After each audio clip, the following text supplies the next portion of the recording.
Hello friends, how are you? I hope you are doing great. So आज हम बात करेंगे आरसीएम, रिवर्स चार्ज मैकेनिज्म, जो अभी चेंजेस हुए किसमें, 54th जीएसटी काउंसिलिंग में। ओके, उसके बारे में हम डिस्कस करेंगे। इसमें कुछ एंट्रीज ऐड की गई हैं और कुछ क्लैरिफिकेशंस भी आया है। ओके, तो उनके बारे में हम डिस्कस करेंगे। तो फर्स्ट ऑफ ऑल हम समझेंगे कि आरसीएम होता क्या है ना। आरसीएम क्या होता है? Reverse charge mechanism. अब देखो, आरसीएम क्या होता है? What is RCM? आरसीएम जब नॉर्मली क्या होता है, नॉर्मली जब जीएसटी कौन लगाता है, कौन पे करता है गवर्नमेंट को? जो सप्लायर होता है, right. Like in normal cases, normal cases normal case में क्या होता है, इसमें जैसे ये सप्लायर है, ए लिमिटेड क्या है? सप्लायर। और बी लिमिटेड ये बायर है ना। सर्विस लेना, सर्विस ली हो या कुछ और गुड्स लिया हो, है ना। सपोज इसने सर्विस प्रोवाइड की है, इसने सर्विस प्रोवाइड की कितने की? 1 लाख की। और इस पर जीएसटी कितना है? At the rate 18%। ठीक है। तो जब इसने सर्विस प्रोवाइड की है, तो अब इसमें क्या करेगा? ये तो उसकी कॉस्ट है टोटल, है ना। ये क्या है? Taxable value. अब तो इसमें क्या किया? अब ये क्या करेगा? जो सप्लायर है, जो 1 लाख रुपए के साथ, जो 1 लाख की सर्विस प्रोवाइड की है, उसी के साथ ये करेगा, जीएसटी कलेक्ट करेगा। किससे? बी लिमिटेड से। तो 1 लाख और उसमें से जीएसटी एट द रेट कितना है? 18%। तो ये कितना हो जाएगा? 18,000, है ना। तो टोटल वैल्यू कितनी हो जाएगी? 1,18,000, राइट। ये होता है नॉर्मल केस में, जो सर्विस या गुड्स प्रोवाइड कराता है, मतलब सप्लाई ऑफ सर्विस और सप्लाई ऑफ गुड्स। तो उस केस में, नॉर्मल केस में, कौन जो सप्लायर होता है वो जीएसटी कलेक्ट करता है और उसे गवर्नमेंट को पे कर देता है, राइट। अब इसमें क्या होता है आरसीएम में? आरसीएम में क्या होता है? देखो, आरसीएम में, इसमें भी एग्जांपल ले लेते हैं। ये सी लिमिटेड और यह डी लिमिटेड।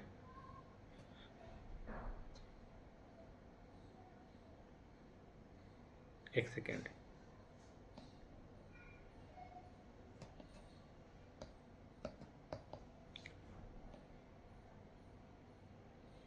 अब यह सी, या कोई पर्सन है ना। कोई पर्सन ले लेते हैं,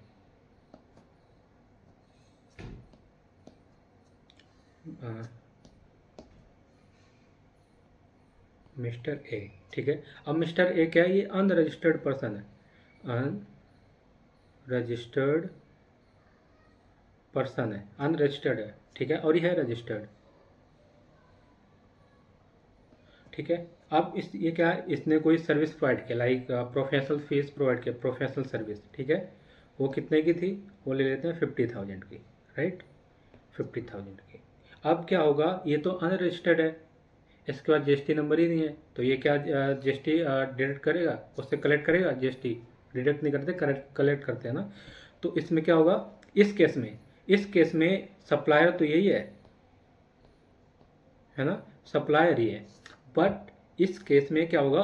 उल्टा हो जाएगा, रिवर्स हो जाएगा। तो जो सर्विस ले रहा है, अवेल कर रहा है, वही क्या करेगा? इस पर जीएसटी गवर्नमेंट को पे करेगा। नॉर्मल केस में कौन करता है? सप्लायर करता है। और जो आरसीएम के अंडर कौन करता है? जो सर्विस अवेल करता है। ओके, सर्विस या गुड्स, कुछ गुड्स पर भी आरसीएम अप्लीकेबल है, लाइक कैश यूनिट्स, है ना। तो उस केस में क्या, अब इस केस में क्या होगा? जो रजिस्टर्ड पर्सन है वो गवर्नमेंट को क्या करेगा? जीएसटी पेड करेगा, जो 18% इस पर आएगा, 9,000।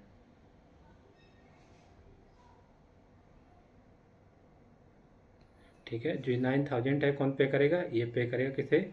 ये पे करेगा गवर्नमेंट को। ठीक है। तो ये होता है आरसीएम। और जो अभी 54th मीटिंग हुई थी जीएसटी काउंसिल की, उसमें कुछ एंट्रीज ऐड की गई हैं और कुछ एक क्लियरिफिकेशन है, 2 एंट्री ऐड की हैं। ठीक है। और हम उन्हीं के बारे में डिस्कस करेंगे। ओके, तो देखो, और ये नोट्स ना आपको डिस्क्रिप्शन में मिल जाएंगे, आप डाउनलोड भी कर सकते हो। अब फर्स्ट क्या है देखो, 54th डिस्ट्रिक्ट काउंसिल मीटिंग में क्या हुआ, रेंटिंग ऑफ कॉमर्शियल प्रॉपर्टी, अगर कोई कॉमर्शियल प्रॉपर्टी है, ठीक है। और अब इसमें क्या एग्जाम्पल के थ्रू ही समझते हैं। Renting of commercial property, suppose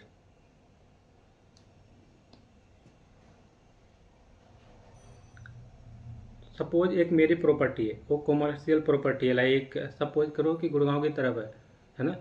तो उसमें क्या हुआ, मुझे क्या करना है, उसे रेंट पे देना है, रेंट पे देना है, ठीक है। ये हूँ मैं,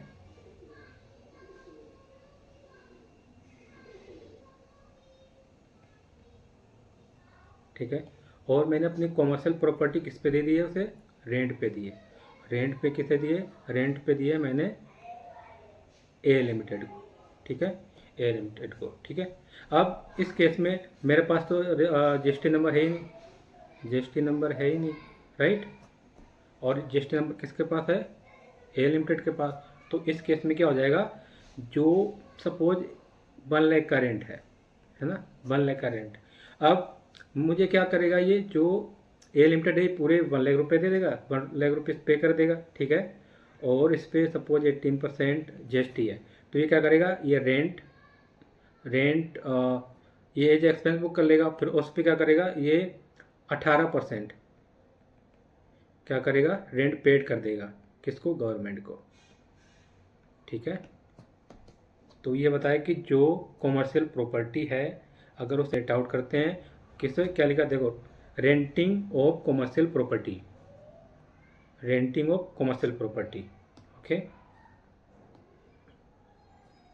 और क्या, to bring renting commercial property by unregistered person to registered person under reverse charge mechanism to prevent revenue leakage. किस लिए, जो गवर्नमेंट के पास अगर अगर ये आरसीएम पर, अगर आरसीएम नहीं अप्लीकेबल होगा तो क्या हो जाएगा, गवर्नमेंट के पास उतना रेवेन्यू कम आएगा, है ना। तो रेवेन्यू को रोकने के लिए, कम प्रिवेंट करने के लिए, तो उन्होंने क्या कर दिया, जो अगर कोई अनरजिस्टर्ड पर्सन है, वो रजिस्टर्ड पर्सन को क्या करता है, कॉमर्शियल प्रॉपर्टी लेट आउट करता है, तो उस केस में आरसीएम अप्लीकेबल होगा, ठीक है। अब उसके बाद है मेटल स्क्रैप।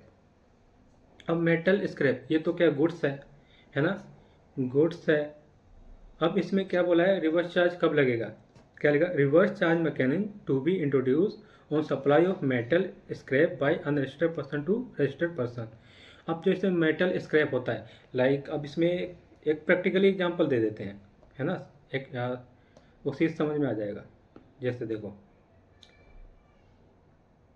मेटल स्क्रैप, अब क्या है कि जो छोटी मोटी जो कबाड़ी की दुकान होती हैं, राइट, मेटल स्क्रैप तो इनके पास आएगा। तो ये क्या होता है, ये तो अनरजिस्टर्ड होती हैं, जो ये क्या होती हैं, अनरजिस्टर्ड होती हैं, जो शॉप्स होती हैं, है ना। मैं कबाड़ी की लिख देता हूँ, ठीक है। अब क्या हुआ, अब ये बल्क में होता है, काफ़ी सारा होता है, ठीक है।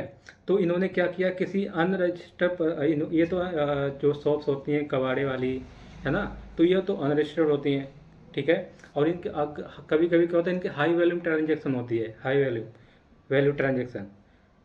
तो उस केस में अगर ये क्या करता है, रजिस्टर्ड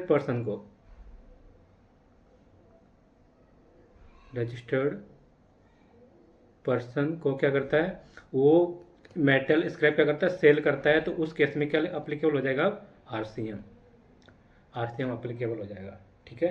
तो ये था इसमें, तो इसमें देखो क्या लिखा है, reverse charge mechanism to be introduce on supply of metal scrap unregistered by unregistered person to registered person provided that the supplier sell take registration. और क्या लिखा है, as and when it crosses threshold limit.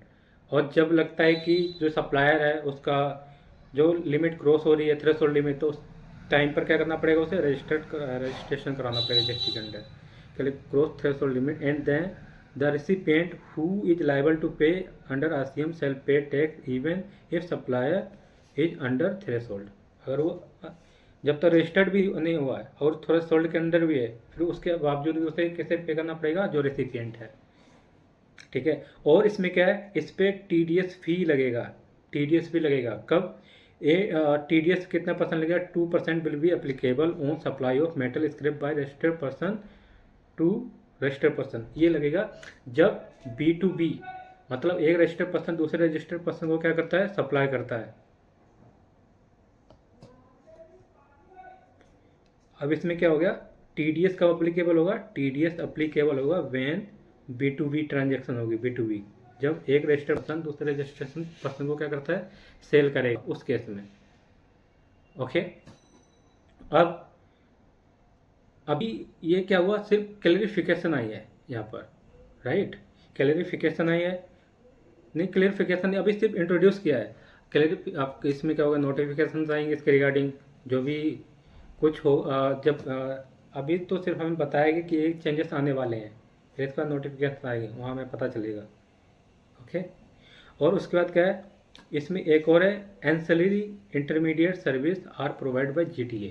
अब GTA के through कोई भी service provide की जाती है, लाइक क्या है इसमें सर्विस, अब इसमें क्लैरिफिकेशन आई, अगर GTA के थ्रू, GTA के अलावा कोई और सर्विस भी प्रोवाइड की जा रही है तो उस केस में क्या होगा। देखो इसमें क्या बताया गया है, जैसे GTA की सर्विस है,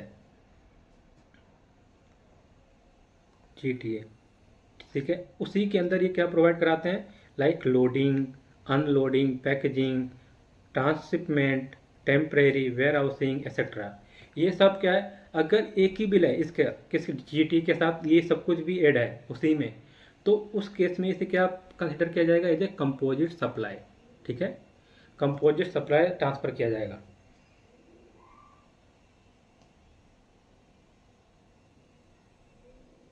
ठीक है, और क्या होता है, अगर ये सर्विस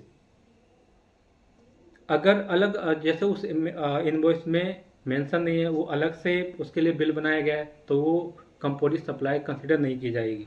ठीक है, तो क्या लिखा, to clarify that when ancillary intermediate service are provided by GTA in the course of transportation of goods by road, and GTA also issue consignment note service bill constitute composite supply, and all such ancillary intermediate service like loading, unloading, packaging, unpackaging, transshipment, temporary warehousing etc. will be treated as part of composite supply। अगर एक ही bill में सब services mention है तब। ठीक है, और if such service are not provided in the course of transportation of goods and invoiced separately, then these services will not be treated as composite supply of transport of goods। तो उस case में इसे composite supply consider नहीं किया जाएगा। कब, जब separate सभी का इन्वॉइस बनेगा, GTA का अलग हो गया, अनलोडिंग पैकेजिंग का अलग हो गया। ठीक है, तो ये क्लैरिफिकेशन है यहाँ पर। तो ये था, ये कुछ चेंजेस थे जो हमने देखे RCM के अंदर। अब जो नेक्स्ट क्लास होगी उसमें हम देखेंगे टैक्स रेट, कुछ GST के टैक्स रेट हैं उनमें चेंज हुआ है, कुछ इंक्रीज हुआ है, कुछ में बढ़ा भी है। ठीक है, so for more update to like share and subscribe our channel. Till then bye bye and